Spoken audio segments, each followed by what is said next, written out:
HarperCollins presents Easy Learning French, French Pronunciation, How to Speak Accurate French. Track 1. Welcome to Collins' Easy Learning French Pronunciation. I'm John, and my aim is to get you speaking French like my co-presenter, Josiane. Bonjour et bienvenue. Je suis Josiane. You can find the list of tracks and material you'll be practicing in the accompanying book. Josiane repeats each example so that you can always practice along with her. Don't worry if you make a mistake. It will probably help you improve the next time. You might like to practice in front of a mirror. This will let you see if you are moving your mouth enough, and maybe exaggerates the movements a little. When you speak your own language, you don't often notice what your mouth is doing. But for the next 70 minutes or so, pay close attention. Let's begin with some points to bear in mind when speaking French. Track 2. Our first point is to do with endings. In English, word endings are usually pronounced: grand, fillet, and Paris. In French, many final letters are not sounded: grand, filet, Paris. French, like English, usually adds S to make a word plural, but because a final S is not sounded in French, you don't hear it. Take the word for cat, Chat, and plural, cats. chat. They sound exactly the same in French.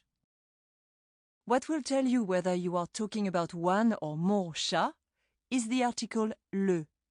So the cat is le chat, and the cats is les chats. Another point to remember is that French nouns have gender. They are either masculine or feminine, and words describing them have to reflect this.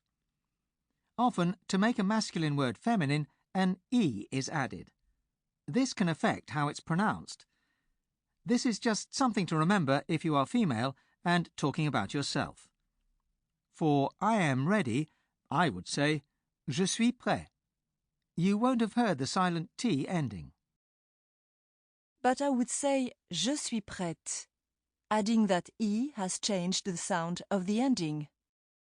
So, whereas I am content, I am contente. And whereas I am petite, I am petit. something else people find a bit scary in French is accents. But they are there to help you. Accents can tell you how to pronounce a letter such as E, which has several options. Or it is telling you that there is another word with the same spelling. Try to embrace them rather than stress out at them. Talking of stress, our next point is that in English we always emphasize or stress one syllable of a word. We say Macintosh, not Macintosh or Macintosh. French words do not behave like this. A French person stresses each part of the word equally. Macintosh.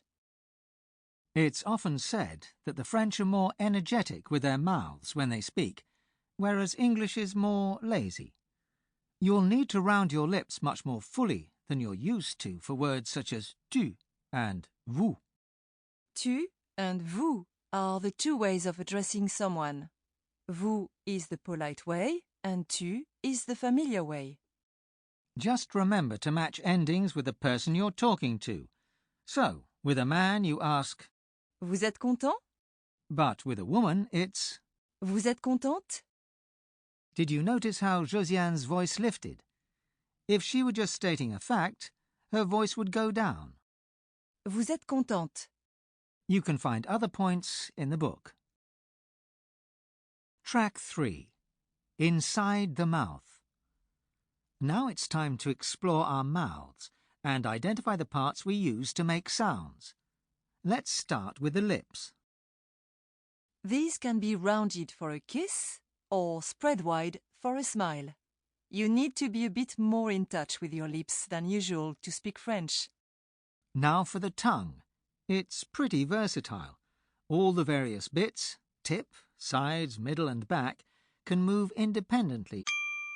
Sample complete. Ready to continue?